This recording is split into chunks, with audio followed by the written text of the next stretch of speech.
What is going on, everyone? Welcome back to TTP Sports, and I would say for the time being, just bear with because I'm trying to, reset up where the lighting should go because I know ever since I got this new setup with the ring light that I have for my tripod, it's just, this giant glaring bright ring that just flashes in my glasses, and basically that's probably a distraction for people that, pay attention to that stuff. So I'm trying to find this, good spot for it, to make sure it's not as a dominant feature in the entire video. But I know I moved it to a certain section of this setup, but I think you could still notice it a tiny little bit. So just bear with that for the time being. I'm trying to find that perfect spot to where I can get good lighting, but it's also not becoming that dominant feature where it's reflecting in my glasses so you can actually see my goddamn eyeballs. It's something that's bothered me for a long time, but I just never knew where to actually put it. But I'm working on that for the time being, so hopefully I can find that good spot. And it doesn't last for 50 years, but still. Welcome on into the channel, everyone. So today we're going to be talking some Phillies baseball for once, You got a couple of days off here between some games, between some Eagles and some Flyers and all that stuff, and Sixers. But I think the Phillies in baseball is a good topic to talk about right now just because of the ongoing MLB lockout that happened, a couple of days ago. The owners and the MLBPA just, can't find a way to meet eye to eye to settle on a new agreement. So we don't have to worry about this, overlapping into the start of spring training, into the start of the regular season.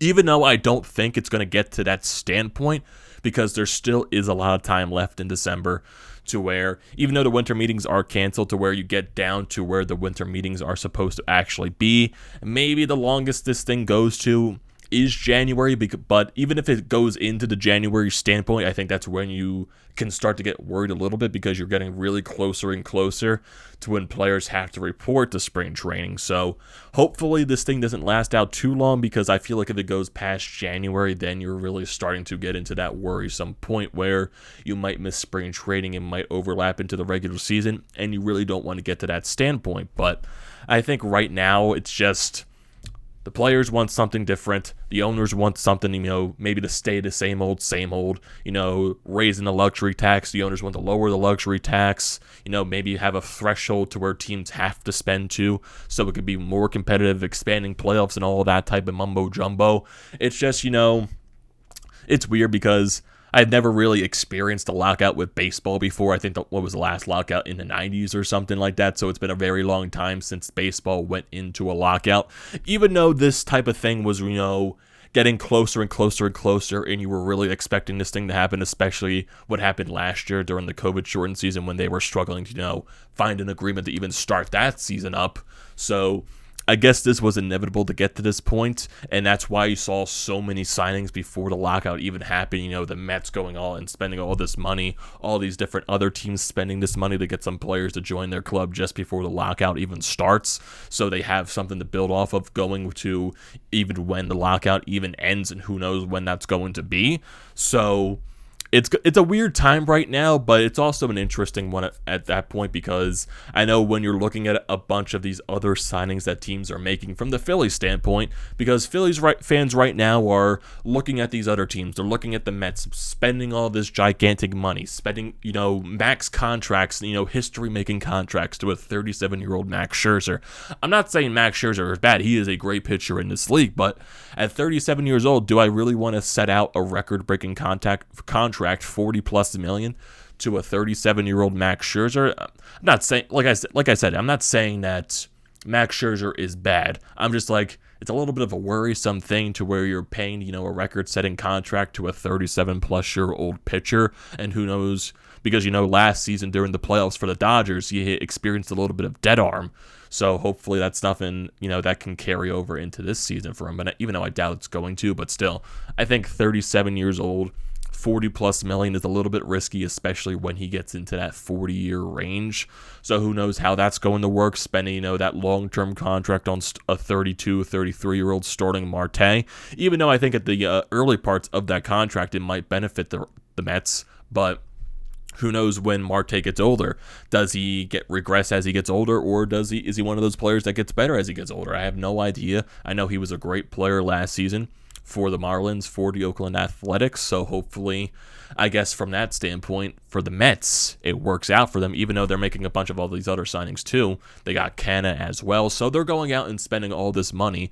And I think that's one of the main reasons why Phillies fans are very mad. And you're seeing the Texas Rangers go out and take two of the top center shortstops on the market in Semien and Corey Seager. And you got the Rangers spending all this money from out of goddamn nowhere. It's just like the Phillies are, what the hell is John Middleton? What the hell is Dave Dombrowski doing? Why are they just sitting on their goddamn asses and not going out into this top market and signing all these goddamn guys? Where's the bullpen help? Where is everything else? Calm down for a little bit. I think everyone needs to calm down for a little bit, because the Phillies as an organization itself have a lot of things that they're trying to fix, and Dave Dombrowski is doing a hell of a job trying to fix those issues, from systematically, trying to develop the prospects, hiring different types of coaches, bringing in a new, development guy for the prospect system. I think it was Don Mattingly's son that they brought in, to help the prospects out, help, double A, triple A, single A out, just help that whole system down there.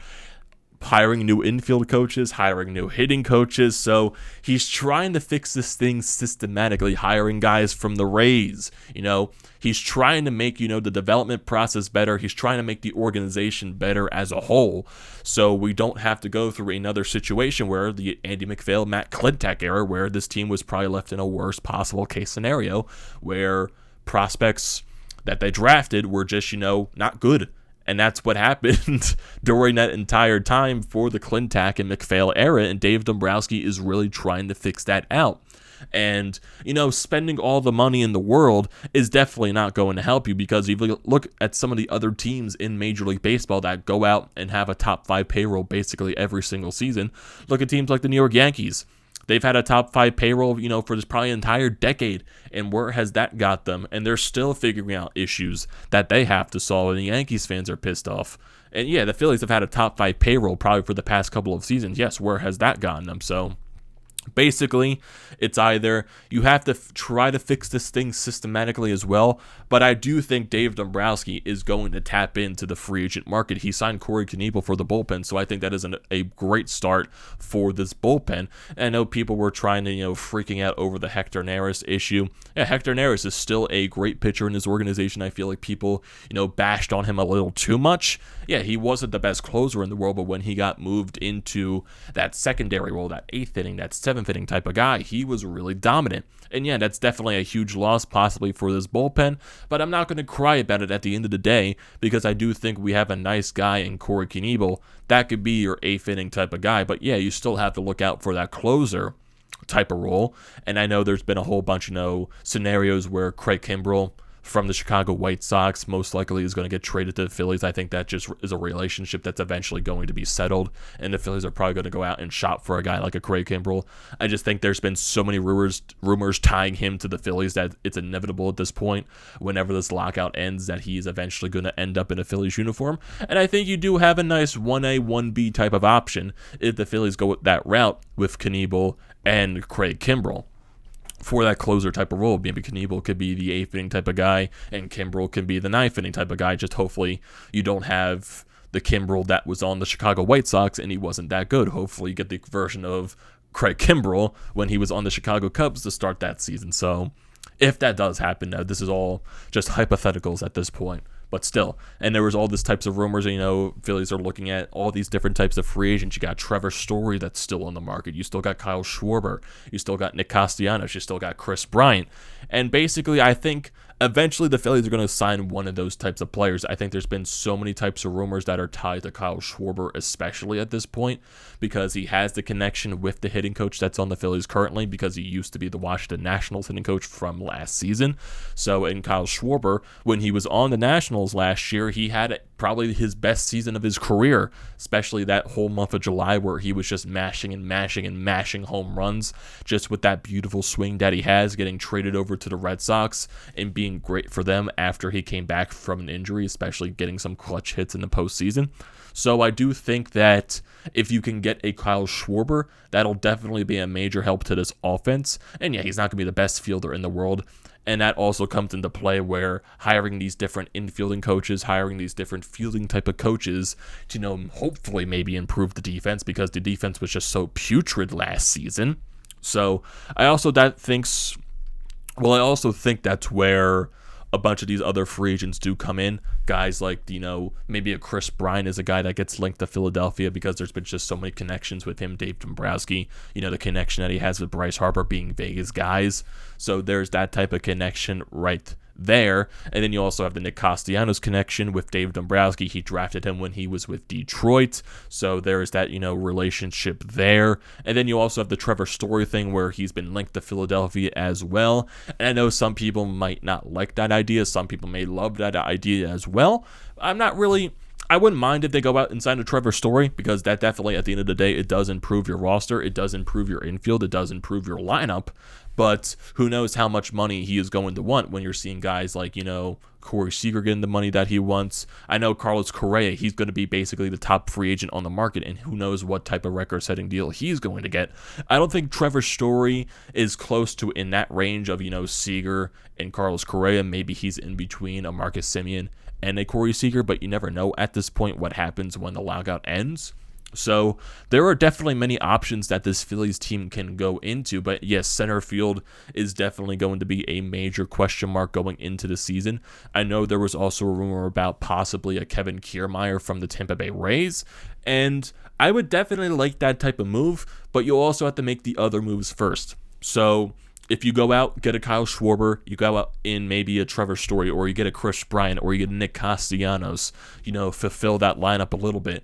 I would not mind a Kevin Kiermaier trade, because he's not going to be the best offensively with the bat, but he's definitely going to be one of your best fielders, and especially for a team that has definitely struggled, especially with outfield defense and also infield defense as well. I think getting a guy like Kevin Kiermaier for center field will definitely be your best bet if you do go after one of these other type of guys, like a Kyle Schwarber, like a Nick Castellanos, like a Chris Bryant, like a Trevor Story. I think that will help mightily. But then also you need to worry about, systematically, what kind of guys are you bringing up for this team? Because I think that's the other reason what Dave Dombrowski is trying to work on, to where you don't constantly have to rely on spending money to make a good team.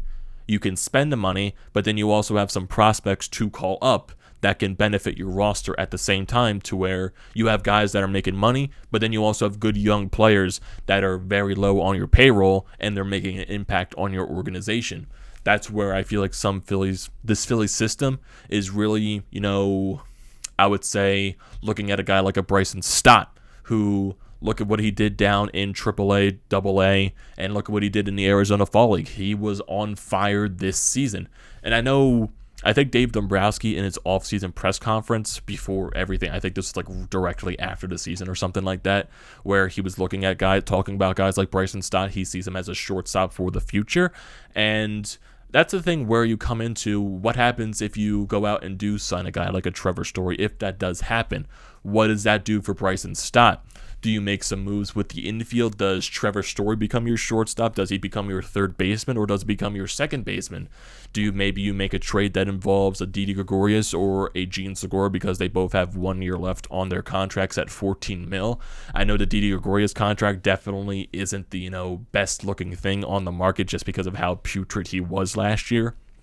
But I think, maybe Gene Segura does have value, because he is a guy in this league that can give you good defense. He can be a good hitter in your lineup, be a nice 1-2, number 2 type of guy that can hit 280 to 300. So definitely, I would think Gene Segura has some value on the market.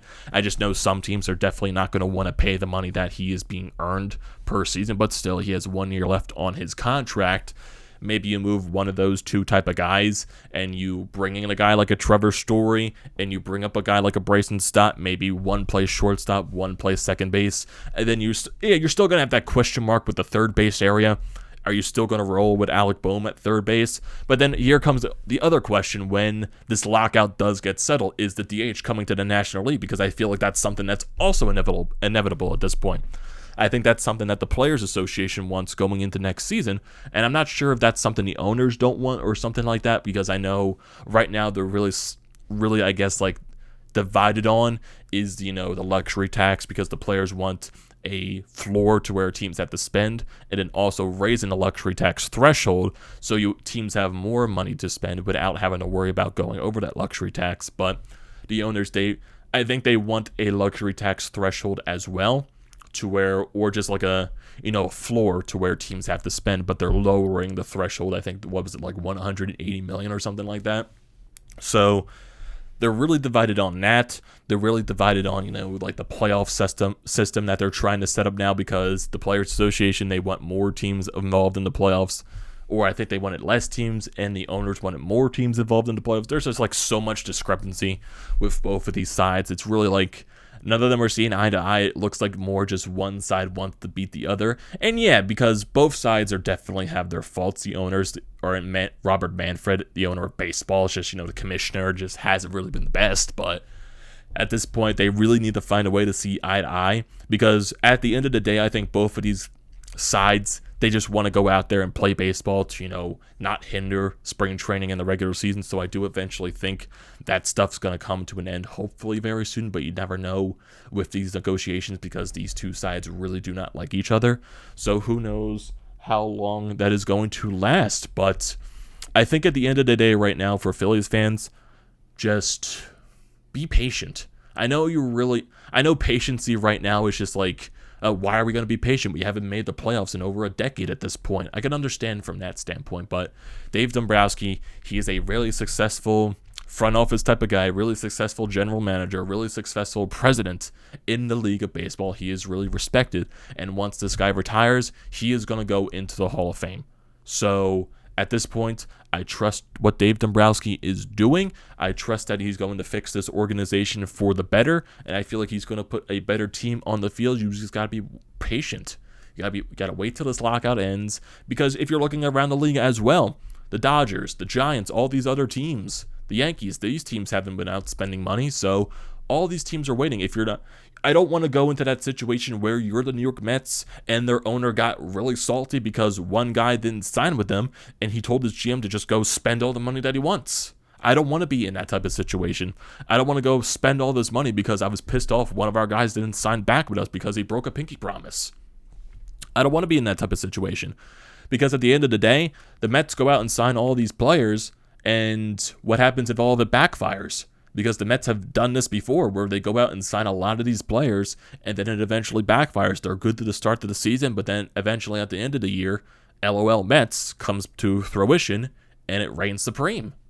So I'm not saying the Mets are going to be a bad team. I still think they're going to be a very competitive team in this division, but to outright say they're going to be one of the best teams in this division because of, how much money they spent, it's not true. Because look at the Braves last year. They don't spend all the money in the world. They have a great development system. They have great prospects. And then, look at Ozzie Albies and Ronald Acuna Jr. They're one of the best players in baseball, and they're not paid that much because, those contracts are looking like steals at this point, where you're seeing all these other players getting record-setting deals.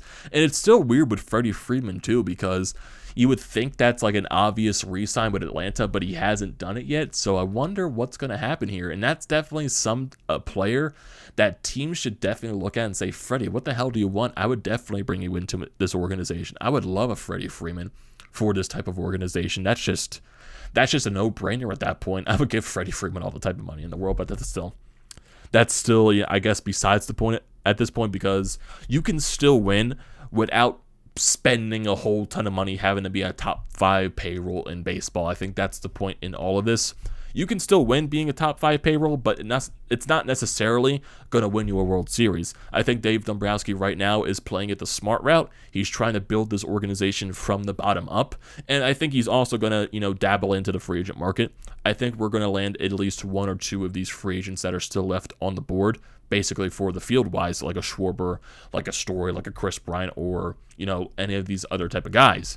But then you also, you got to fix the bullpen up. So there's still a lot of holes for this Phillies team, but I still trust Dave Dombrowski to do the right thing. So I want to hear all your thoughts in the comment section below, your thoughts on the lockout so far, your thoughts on Dave Dombrowski and the job he's doing. Are you impatient, or are you trusting the process with Dave Dombrowski? So I want to hear all those thoughts in the comment section below. Do not forget to leave those down there. Do not forget to drop a like on this video. Do not forget to check out the Painted Lines, which I'm a part of. The links are down in the description below. Also, don't forget to check out the links to BrodesMedia, the Florida Pod merch website, and also Flyers Nitty Gritty. All that good stuff is down in the description below. And do not forget to subscribe to the channel. Do not forget to hit that button. I will greatly appreciate that. Let's try to grow this channel, get it over that 400 subs, because I will be grateful for that. And I will see you next time.